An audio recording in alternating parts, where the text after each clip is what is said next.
tengo preparada la maleta. Hoy presentamos un trabajo que lleva por título Territorio, conflicto y apañadas, sin olvidar la figura del pastor protagonista en parte de este trabajo. Y antes de empezar queríamos agradecer a Vicente Hernández la invitación a estas jornadas de Patrimonio Histórico de Agüimes, a Manolo Romero, archivero municipal, y a Paulino Santana Reyes por facilitarnos la documentación de la Sociedad de Pastos de la Villa de Ingenio. Este trabajo nace de una investigación anterior, en colaboración con el arqueólogo Marcos Moreno. En busca documental del territorio sagrado de Umialla, pudimos constatar que se trataba de una comarca de ganado salvaje que enfrentaba a los criadores de Tirajana y Agüimes en el siglo XVI. A la luz de los nuevos documentos encontrados y los ya publicados, anteriormente nos pareció una buena idea concluir esta breve reseña. Este estudio es un estudio preliminar que con toda probabilidad y con el hallazgo de nuevos documentos se podrá ampliar. Realizado sobre el pastoralismo histórico, que abarca un periodo cronológico aproximado de unos 400 años, desde finales del siglo XVI hasta principios del XIX, aunque nos adentraremos con más profusión en los siglos XVIII y XIX. Hemos documentado unos 12 procesos judiciales que son las fuentes de este trabajo, y en las numerosas noticias y conflictos que se documentan en las notarias de Agüimes, en la Real Audiencia de Las Palmas y en las normativas o bandos de buen gobierno generadas por el Ayuntamiento de Agüimes y los boletines oficiales de la provincia de la época. El trabajo abarca un territorio de unos 500 kilómetros cuadrados, aproximadamente desde la península de Gando a los llanos de Maspalomas, lo que vendría a ser, o lo que es, el sur y este de la isla de Gran Canaria. Los enfrentamientos son producto de la disminución de los territorios de pasto, que son ocupados por el incremento de la producción agrícola, sobre todo cerealista, debido al aumento de la población de la isla a partir del siglo XVIII, lo que conlleva consigo la ocupación clandestina de pastos y rutas de tránsito del ganado. A mayor población, pues mayor producción, evidentemente. Esta sociedad eminentemente pastoril basa su riqueza en la posesión de cabezas de ganado, que en muchas ocasiones son utilizadas como moneda en las transacciones económicas. Y como ejemplo de ello, por un día y una noche de agua en la sequía real de Aguatona se pagan 40 cabras buenas. El valor de los ganados salvajes es tan considerado, tan estimado, que en ocasiones son concedidos como dotes matrimoniales. Luis de la Peña, en 1577, recibirá como dote 40 cabras salvajes por su matrimonio con Catalina Martín. En 1616, Bartolomé Cazorla reconoce tener en la comarca de Tirajana unas 300 cabezas de ganado cabruno, y Magdalena Sánchez, vecina de Temisa, en 1681, posee 200 animales estabulados en el corral de la Joya de la Cruz. El poseedor territorial por excelencia del condado de la Vega Grande tenía repartida por la isla unas 2000 cabezas de ganado menor a finales del siglo XIX. En los protocolos notariales que hemos podido consultar, los criadores de ganado dejan constancia de sus marcas, que son las señas que portan el ganado como signo de propiedad, sobre todo practicadas en las orejas y en los hocicos. Hemos podido identificar algunas de las marcas de los vecinos de Agüimes como Ichote, Rabí, Hojadijuela, Nahuada, entre otras. Sabemos, según el historiador Gabriel Betancourt, que las marcas canarias coinciden en características y nominaciones con las practicadas en Salamanca y Extremadura, así como el mantenimiento de otras como Chifote o Teberite de origen indígena canario. Estas marcas tenían la función de identificar al dueño del animal cuando se realizaban las apañadas destinadas sobre todo al aprovisionamiento cárnico de la población. Ahora mismo, en la única isla que se realizan las apañadas es en la isla de Fuerteventura, en algunas zonas concretas como Betancuria y en la península de Jandía, entre otros territorios. Como apuntábamos antes, no podíamos olvidar en este trabajo la figura del pastor, que estaba al frente del ganado y sufre el rigor de su oficio. Y estos se dividían en cuadrillas y dependían de un veedor, especie de juez de pastores, que era el encargado de contar el ganado cuando se les entregaba. Y si se perdía algún animal, pues daba 8 días al pastor para encontrarlo, y si no, pues avisaba al dueño o a la justicia. Hemos documentado la figura del alcalde de Mesta para esta zona en estudio, para sur-sureste de Gran Canaria, y uno de ellos es Sebastián Ramírez, vecino de Agüimes en 1718. El honrado Consejo de la Mesta se había creado en la península ibérica en el siglo XIII por Alfonso X, que consistía en reuniones de pastores donde se trataban los asuntos concernientes a los ganados. Esta organización se intentó introducir en la isla después de la conquista, pero al parecer de algún investigador no tuvo mucho éxito. Pero nosotros hemos documentado pues, esta figura para esta zona de la isla. La retribución o pago del pastor se podía realizar soldada, partida o de medias, en las que el pastor dividía con el dueño los derivados del ganado, carne, lana, queso, cuero. En ocasiones el salario podía ser mixto, parte en dinero y parte en especie, y si era en especie, el pastor podía recibir comida, bebida y ropa.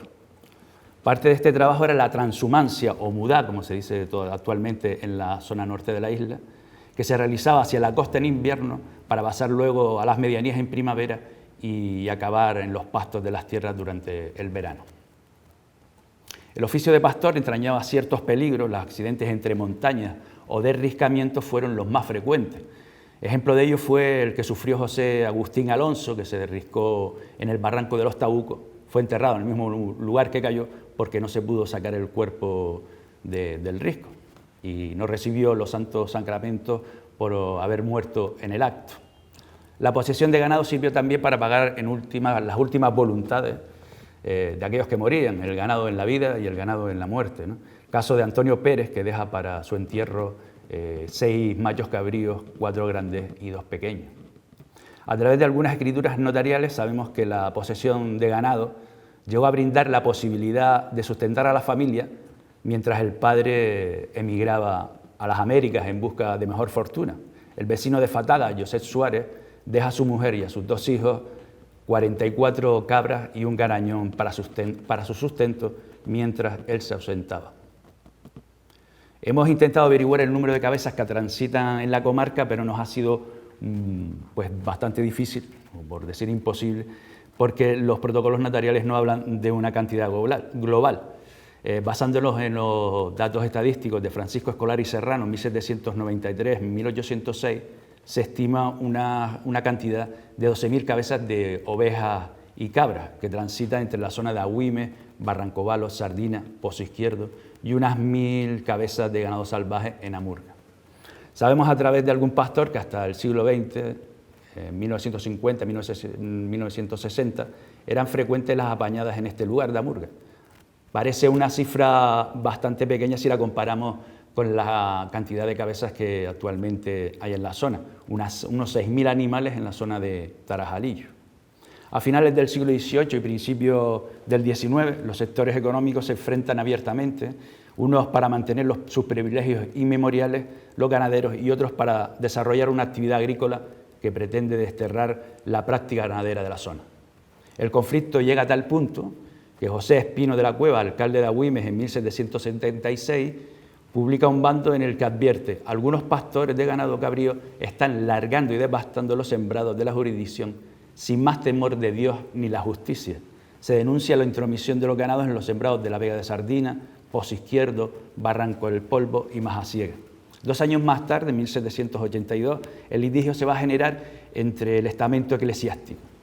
De una parte el deán y cabildo de la catedral y por el otro el obispo y su señorío de Agüimes. El pleito se dirime por el cobro de los diezmos del ganado. El deán y cabildo de la catedral pretenden incluir para los beneficiados de Telde los diezmos de los ganados de Charquitos, Montañágueda, ganados de Suárez y Cortijo de Gando. Y para la parroquia de Tirajana los diezmos de Pozo Izquierdo, Sardina, Juan Grande, Aldea Blanca y Maspalomas. Los diezmos es la 10ª parte de cualquier producción que iba destinada a la iglesia. Bueno, era un pago obligatorio a la iglesia.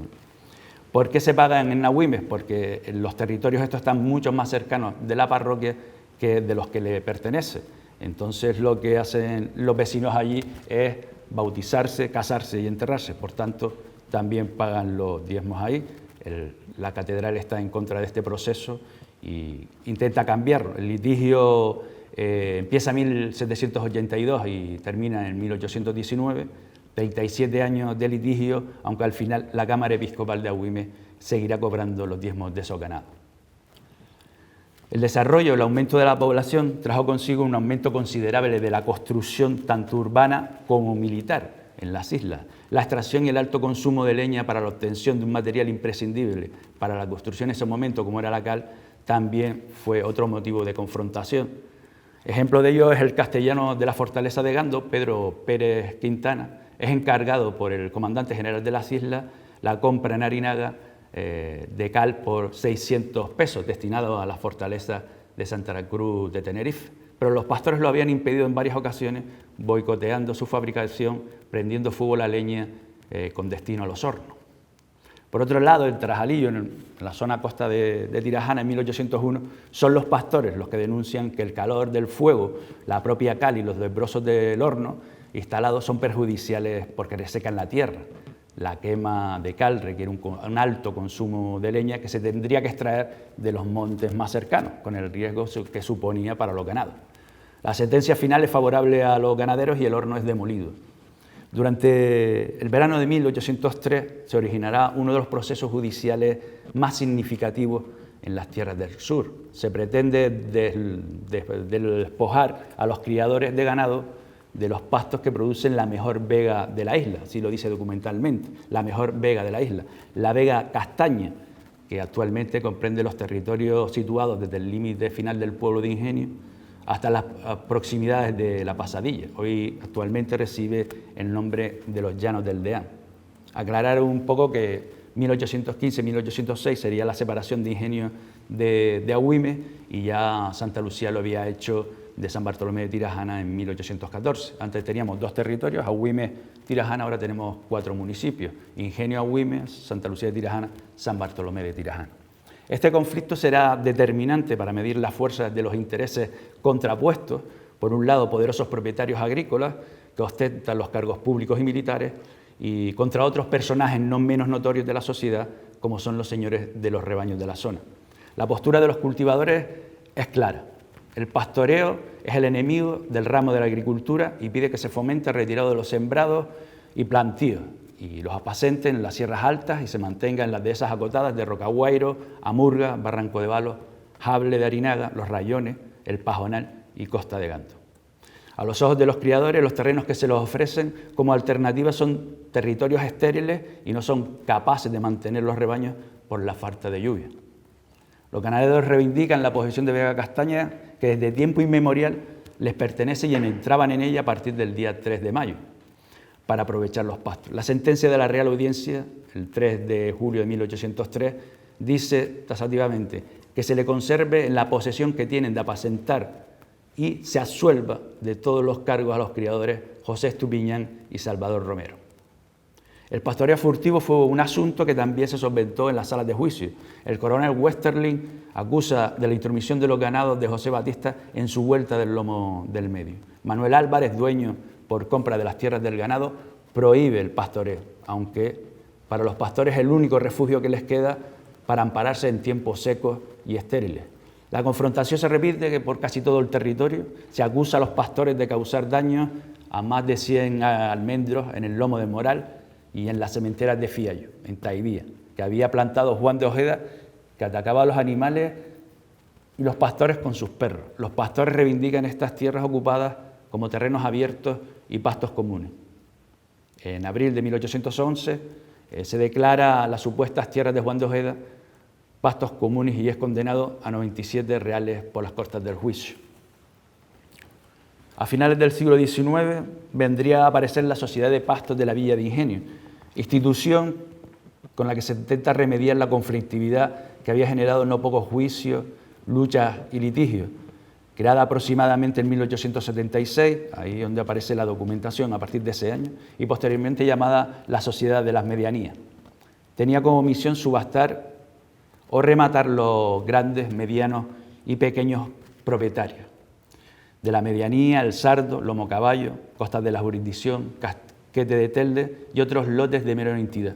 En 1914 componían la sociedad 224 miembros, una cantidad importante para la época. El producto de estos remates se invertirá en el fomento de la población, en el pago del médico titular, la construcción de las escuelas a través de, entre otras actuaciones, y la subasta de lotes de pasto vino a remediar los enfrentamientos frecuentes entre los propietarios agrícolas y los ganaderos que durante siglos fue una constante. De esta manera se reglamentaba el uso y aprovechamiento de los pastizales. Los rematadores podrían reclamar ante la Junta General de la Sociedad el arreglo de los caminos y los abrevaderos de los ganados. Para evitar que los ganados entraran en los lotes subastados o que los rebaños de unos entraran en las tierras licitadas por otros, se contrataban a guardas o comisionados que eran los encargados de velar y hacer cumplir las condiciones de los remates. El remate de los pastos se iniciaba con la recogida de la sementera en mayo y se retiraban con las primeras lluvias y comienzo de la siembra. En su empeño de regularizar y reglamentar el uso de las dehesas privadas, la Sociedad de Pastos vino a dirimir en parte el conflicto entre el mundo agrícola y pastoril. La decadencia de la institución se vio afectada por la falta de terrenos a subastar que los dueños veían más ventajoso poner en cultivo durante todo el año. Y a esto habría que sumar la progresiva disminución de los ganados por el amplio apoyo de las instituciones a la demanda agrícola exportadora. A través de los documentos podemos confirmar que 1920 sería el año de la desaparición de la Sociedad de Pastos de la Villa de Ingenio. Con este último capítulo cerramos lo que vino a ser un cambio de ciclo económico, la sustitución de un modo de vida eminentemente pastoril por otra que pronto ocuparía todo el territorio sur, una agricultura intensiva mayoritariamente exportadora. Y para concluir esta exposición queríamos señalar que lo que hemos intentado es dar una visión histórica y resaltar la importancia que tuvo la ganadería menor en este espacio insular a nivel económico, social y político, que durante siglos fue una actividad que generó conflictos, es verdad, pero también riqueza por la cual se enfrentaron los diferentes sectores de la población. No es menos importante el tesoro léxico que transmitieron en palabras como jaira, baifo, guanil, etcétera, etcétera. Además queríamos resaltar la toponimia que quedó señalando el territorio, como Casapastores, Corralillo o Majada Ciega, Corral de Garañones o Guaniles en Guayadeque, entre otros tantos. Testimonios de esta actividad ancestral que llega hasta nuestros días. Creemos que el patrimonio dejado por el pastoralismo histórico, como son los corrales, majadas, refugios o abrigos de pastores, que abundan en el paisaje como huellas del pasado, deberían ser localizados, inventariados y protegidos de alguna manera para no perder parte importante de nuestra historia más reciente. Queríamos lanzar nuestro pequeño homenaje a todos los hombres y mujeres que ejercieron y ejercen esta noble profesión y recordar la figura de Johnny López por su empeño en rescatar de las tradiciones pastoriles. Vaya desde aquí nuestro más sincero reconocimiento. Gracias.